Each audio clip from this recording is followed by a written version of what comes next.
Hey everybody. It's time to spin that wheel. This is the old school wheel. Man, look at how stupid packed this wheel is. And this is the one where we have no idea. Some of these games bought by Russian hackers, we have no idea if they're good, if they're bad, if they're terrible. We'll find out. The dojo is mad, my friends. Let's find out why. Let's find out. I'll be back when it's ready to play. Dear Sir or Madam, I did not think it so strange when you said I had to dress up like a ninja. I am the one who chose to go to ninja school, so it's my fault. It's fine. It's whatever. It's not my fault I don't look great in ninja attire. Okay, whatever. But I assumed I would be like learning to throw stars at wooden objects. I thought I would be hitting wooden objects with a sword. But what I was doing instead was leaping over vats of acid and spikes, various obstacles, all of which were very lethal many times over. I died and was reincarnated ever so many times, dear sir or madam. Like, I'm afraid to say your dojo is beyond mad. It's some sort of murder sanctuary where I just get murdered again and again and again. Anyway. Yeah, this whole thing. Sorry, it's a weird way to begin a review, but like, let me tell you a little bit about this game. So this is one of those hard platformers. There are many of the sort, you know, you got your like Super Meat Boys, which are like, hey, I freaking dare you to try this game and to try and be halfway decent at it. You know, like it's a challenge, you know, and it presents itself as such and is like, we're gonna be hard, but like deal with it. You know. And then you've got on the other end of that spectrum, you've got Celeste, which is like self-selectingly hard, you know, like there's a way through every level that is acceptable regardless of your level of gameplay. You know, like if you want to collect every strawberry, it's going to be a very difficult platformer that is going to require some pixel precise movements and some prior planning, you know. But if you just want to make it to the end of every room and on into the next one, you can do that. Like, you know, even if that's not, even if you don't spend a lot of time playing precision platformers, it'll help you to the other end of the room. So like, which is what's so beautiful about Celeste. And then also there's the story, which is like super great. If you haven't played Celeste, you should play it. That's what this review is, apparently, is that you should have played Celeste instead. And you know what? That's pretty much true. Like, if you want to take the, those of you, I haven't been doing my shorty reviews lately. It's just, it takes more time. It's like I'm doing 2 different reviews for each game, and I don't have that kind of time right now. So I'm only going to do it when I have time. Just understand, like, I have to prioritize my own life. And so, anyway, which is why you also haven't been getting vintage reviews last couple of weeks. I didn't have time, you know. I had things I had to take care of, and I don't know if I'll get one out this week. Like, I've got things I got to take care of this weekend. So anyway, I am how you say, like, I've been having a hard time gaming lately.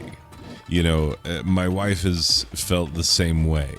We've been kind of down. We've been kind of depressed. And one of the sad things about being depressed is that it makes you not enjoy the things that you normally enjoy as much. We're just feeling the effects of we uprooted our lives. And now nothing is like it was. And so while there are some new things that are totally sweet, there are other things that are just gone now. And so have to adjust to a new life. So yeah, it's been a whole thing. And so I haven't been enjoying playing video games as much lately. So yeah, it's been fun today getting myself hyped up to do this. And now I'm all hyped up to do this, and I played this game. And by the way, as you will see in the latter end of the footage that this review entails, you will see me getting through some stages pretty well, all things considered, because let me just tell you up front the one thing about Mad Dojo, the game that I'm actually reviewing, not Celeste, which is a vastly superior game, and very much fun and not very expensive. You should own it. You should. When it goes on sale, just get it. Or get it regularly. It's not that expensive. And it's so worth it. It is so worth it. It's a beautiful game. It's experiential as much as it is, the action platformery. Yeah, get it. So, Mad Dojo, should you get it? Maybe, actually. There are a lot of people who are frustrated with this game. And you can put me on that side of the ledger. Because the thing about this game is that it's hard. Which is fine. You can have a hard platformer. That's an entire genre. It's a whole thing. We get it. Hard platformers are a thing.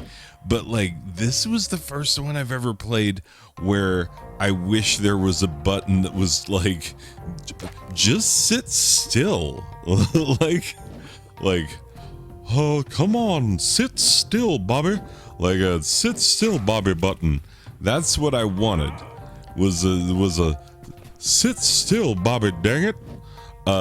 That's all I wanted, because you'll see me jumping around where you're wait, didn't you make that ledge? And it's yeah, I might have, but there's not a button that makes him calm the freak down. And so he's jumping around I don't know, like a cracked up kangaroo, something. I don't know what the comparison is for something that is jumping entirely too much, but yeah, it's what I came up with. I'm sorry, apologies. But yeah, it's not great that you can't just stand still, because when it comes to precision platformers, what you want to be able to do is plan out your next move. You want to move and stick so that you can then be okay, where am I going from here? I'll give you another one that's a criminally underappreciated game. Criminally underappreciated. And that is Guacamelee.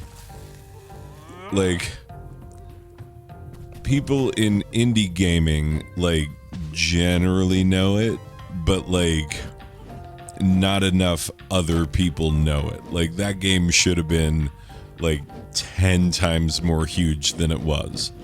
I really feel that way. Especially because I live here in Arizona, where like, and in the part of Arizona where they're like, no, we recognize that this used to be Mexico, you know?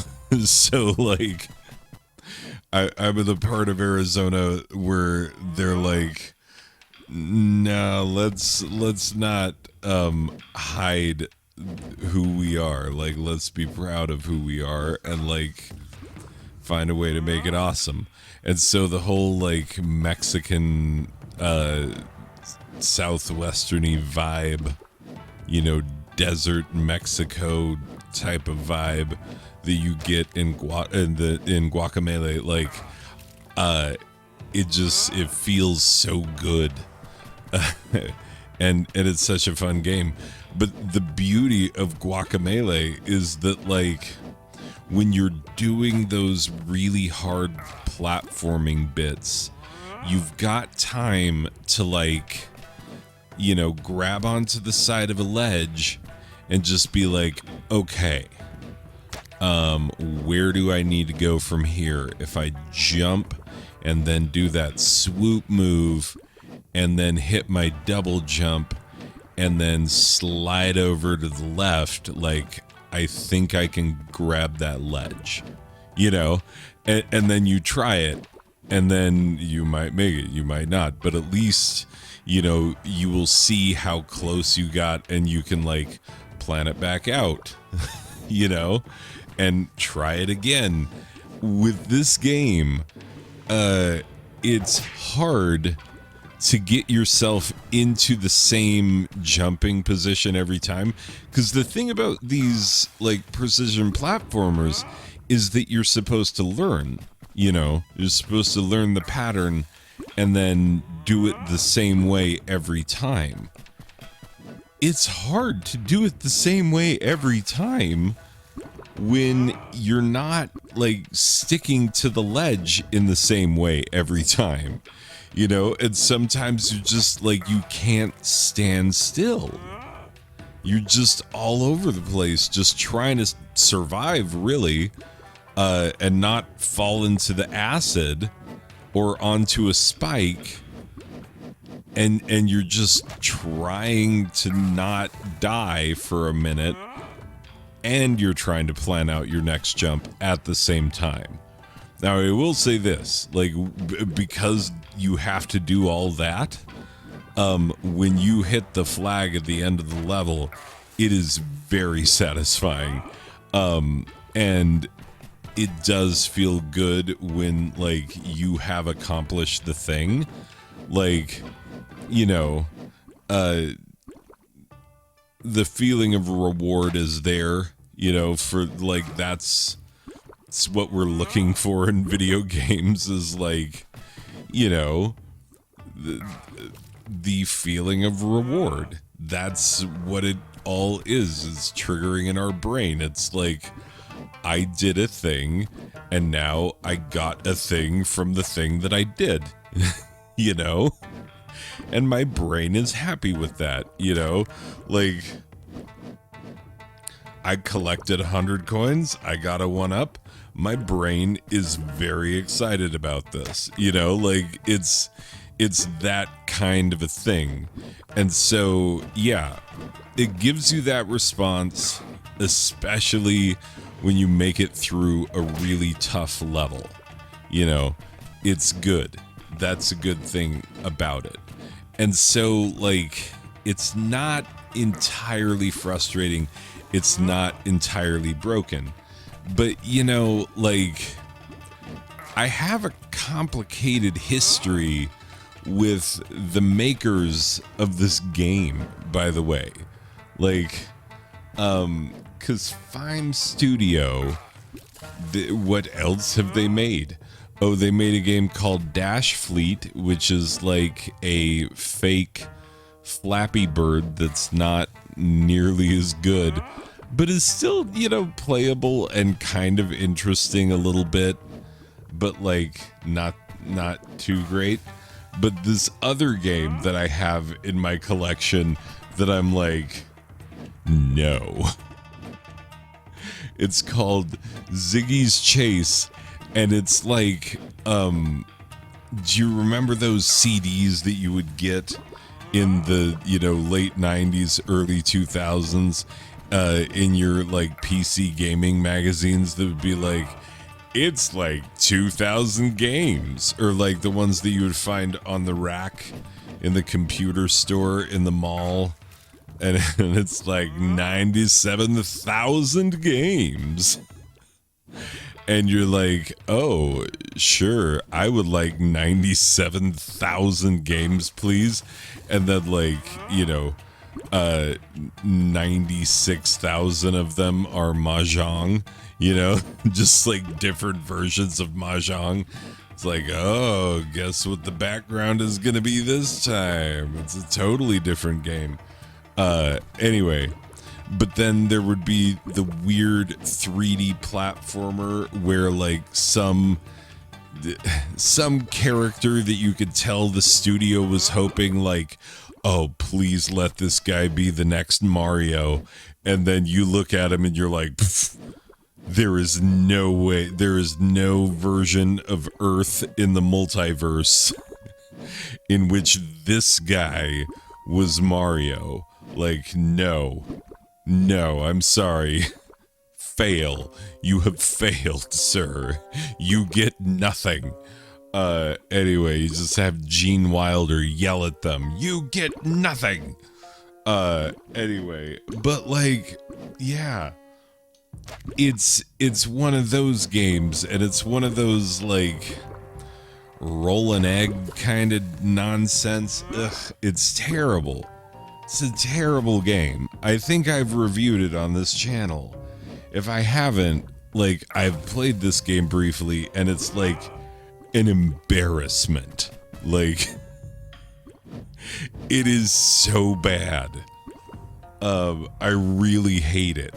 And so, like, that gives me complicated feelings about this game, which is, like, half decent. Like, it's a half decent game. But because it's made by the same people who were like, let's make, our Egbert roly-poly nonsense game, that's, like, barely qualifies as a game. And let's make that, and then let's also make, something along the lines of Super Meat Boy. And you're like, I don't know how to feel about your guys' attempt at a game, even if it seems to succeed in some ways, gives me complicated feelings. So you have to understand that going in, like, we've got history. But beyond that, like, this game does have its worthwhile moments. Like, I can't say that it's complete garbage or anything of the sort. Like, but man, in its core mechanics, in its controls, it is lacking a little something. Like, that's problematic. Like, let's all agree that that's problematic. That, like, because what makes a game great is gameplay. Why is it that, you can grab a copy of Warlords on the Atari 2600 and get people like, young people, Gen Z type people who have never touched an Atari paddle in their life, and you can hook up Warlords for the Atari 2600, and especially if you put it on that mode where, the ghost paddles can still control the ball, like, oh yeah, put it on one of those modes, and like, just watch kids who are like so many generations newer in gaming than Warlords on the Atari 2600, but watch the delight in their eyes when they like pull off a really complicated kill. You know, like, good gameplay is good. It doesn't matter when. And good gameplay is what makes good games good. Like, that's just it. That is the beginning and end of everything you need to know about reviewing video games. Is the gameplay good? Then the game is good. Like, that's just kind of how it goes. So yeah, and not only that, but if the gameplay is good, then the game is timeless. You know, because any game that was fun in, 1987 is going to be fun now. Any game that was fun in 2003 is going to be fun now.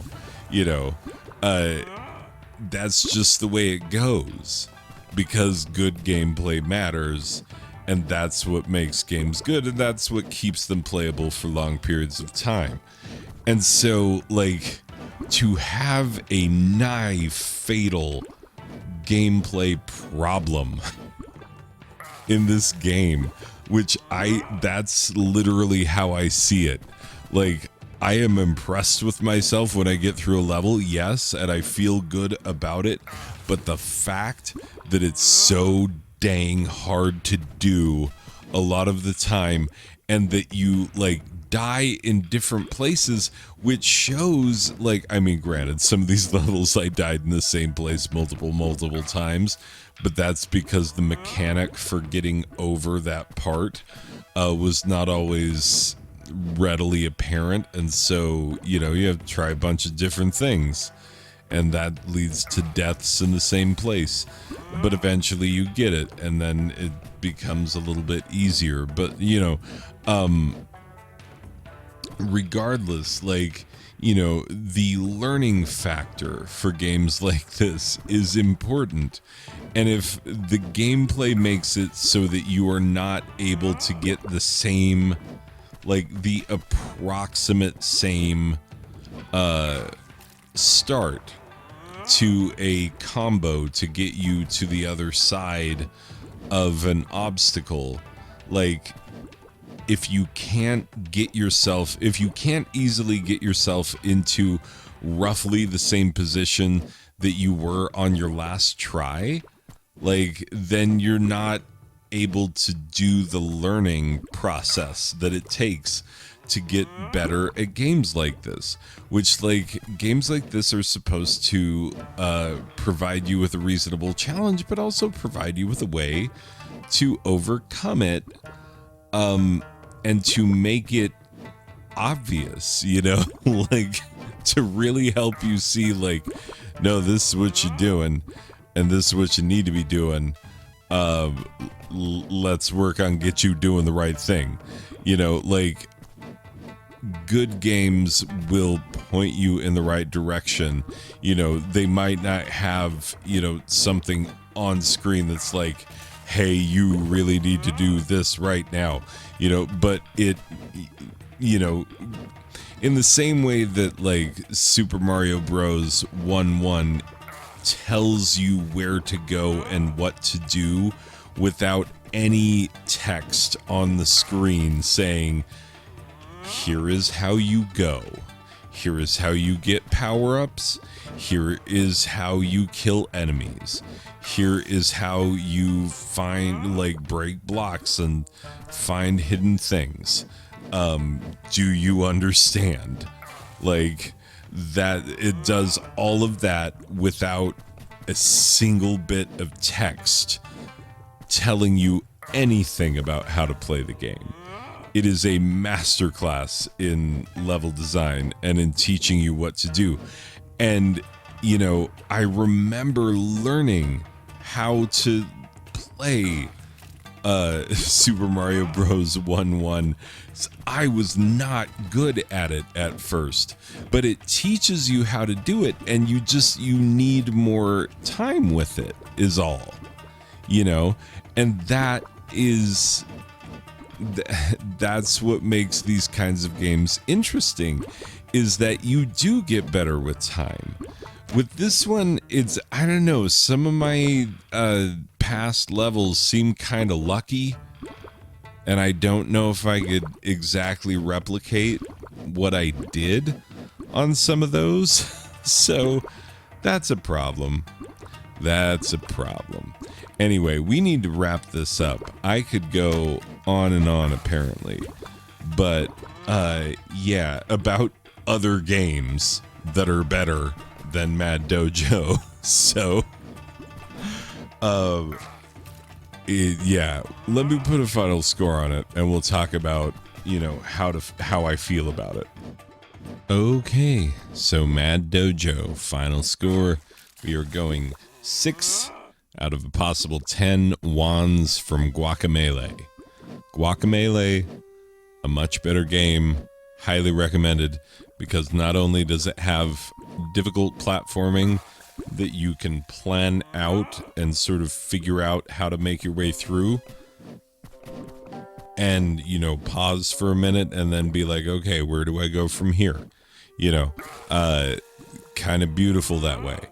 And then also it has a combo-based beat-em-up combat, which is really awesome. You know, timing-based, combo-based.